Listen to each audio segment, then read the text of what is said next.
Depuis que je suis sur le réseau social, je n'ai jamais vu une femme intelligente que celle-ci. On va écouter sa vidéo attentivement. Elle connaît tous les codes de réussite. Je dis bien tous les codes. On écoute la vidéo et puis on se prend en commentaire. Les gars, c'est fort. On écoute sa vidéo. Tu veux savoir pourquoi nous échouons? Quand un Pakistanais arrive en Europe, il ne vient pas réussir sa vie, il vient remplir une mission. Une mission économique, communautaire, religieuse, familiale. Leur stratégie est claire. La femme gère les allocations, garde les enfants, sécurise la maison. L'homme sort chaque jour pour chercher le capital, peu importe le froid, la fatigue ou la langue. Dès qu'ils atteignent un petit bénéfice, ils épargnent collectivement. Ils créent une tontine de plomb, jamais ouverte à des étrangers. Et cette tontine devient leur banque de guerre. En 2 ans, ils ouvrent un snack. En 4 ans, un supermarché. En 6 ans, ils rachètent des immeubles. En 10 ans, ils sont propriétaires des locaux que les Africains louent. Ils savent que la richesse, c'est la structure. Et que l'argent individuel ne pèse rien sans un système collectif. Notre drame à nous, nous confondons liberté et dispersion. L'Africain, dès qu'il met les pieds en Europe, croit qu'il a réussi. Il achète des baskets à 300 €, un iPhone 15 Pro. Il publie ses stories sur TikTok. Il veut montrer qu'il vit, pas bâti pour survivre. Pendant que le Pakistanais construit un entrepôt, nous on construit des égos. Pendant qu'ils achètent des immeubles, nous on achète des vêtements. Pendant qu'ils s'allient, nous nous divisons. Notre problème n'est pas le racisme, les gars. Notre problème, c'est notre immaturité collective. On veut des droits sans les devoirs. On veut les résultats sans les sacrifices. Et quand on échoue, on accuse le système.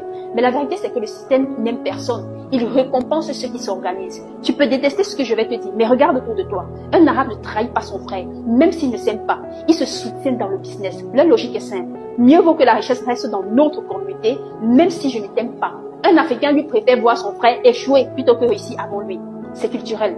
Dès qu'un noir ouvre un commerce, d'autres noirs créent le même à côté, juste pour le tester. Mais quand un arabe ouvre une boutique, les siens viennent acheter chez nous. Ils nourrissent leur propre écosystème. Et c'est comme ça qu'en 10 ans, ils deviennent incontournables. Pendant que nous gaspillons notre énergie à nous comparer, ils construisent des dynasties économiques.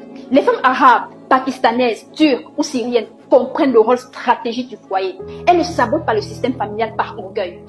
Elles savent que leur mari est la colonne du projet collectif. Elles participent à l'économie en gérant l'argent, pas en détruisant le plan. Pendant ce temps chez nous, la désorganisation est totale. Les femmes veulent être indépendantes. Les hommes veulent être libres. Résultat, des couples explosent, des foyers implosent, les enfants grandissent sans repère. Et dans un monde d'alliance, nous sommes les seuls à entrer dans la bataille désunie.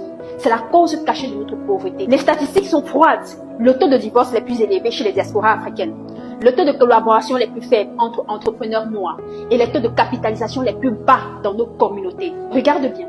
Les Arabes ne font pas de bruit. Les Pakistanais ne s'exhibent pas. Ils bossent, ils s'organisent, ils observent dans l'ombre. Pendant ce temps, l'Africain parle, live Facebook, débat TikTok, conseils sans expérience, apparence sans substance. Mais dans les bilans comptables, ce sont les silencieux qui gagnent. Leur secret, pas d'exposition inutile, pas de guerre d'ego, pas de perte de temps, juste du travail communautaire structuré. Notre problème à nous les Africains, c'est qu'on travaille pour prouver, pas pour prospérer. Chaque achat devient une démonstration sociale. Chaque réussite devient un concours de vanité. Mais dans les quartiers européens, le vrai pouvoir ne se compte pas. Il se cache dans les baux commerciaux, dans les actes notariés, dans les circuits de distribution. Pendant que tu cherches la visibilité, eux, ils cherchent la rentabilité. Leur puissance repose sur un mot, le clan. Ils investissent entre eux, s'embauchent entre eux, se protègent entre eux. Un Libanais propriétaire d'un immeuble ne pourra pas à un inconnu avant d'avoir proposé à un membre de sa communauté. Un Pakistanais qui ouvre une boutique ne cherchera pas un employé sur Facebook. Il fera venir un cousin du village. Résultat, ils multiplient les structures. Ils deviennent leurs propres fournisseurs, leurs propres clients, leurs propres financiers. Nous, au contraire, on s'isole. On veut faire seul pour ne pas dépendre des autres. Mais dans un monde structuré par les réseaux, celui qui agit seul finit broyé. Tu veux savoir pourquoi nous échouons? Parce que nous portons en nous le poison du soupçon. Dès qu'un Africain voit un frère réussir, il pense à la sorcellerie, au vol, au favoritisme. Il ne demande jamais comment tu as fait, mais pourquoi toi et pas moi? Et ce virus détruit tout, la confiance, les synergies, les transmissions de savoir. Pendant ce temps, les autres communautés s'enseignent mutuellement les codes du succès. Chez eux, celui qui réussit devient une école. Chez nous, il devient une cible. Regarde Bruxelles, Paris, Lyon, Anvers. Partout où il y a de la marge, ils s'installent, ils coopèrent, ils s'étendent. Et le plus frappant, ils ont compris que le produit n'a pas besoin de leur culture. Ils vendent du manioc, du piment, du plantain, du poisson fumé, des produits africains à des Africains mais sans les Africains. C'est l'humiliation silencieuse de notre génération, les gars. Leur plus grande force n'est ni la chance, ni l'intelligence. Attention, c'est la discipline.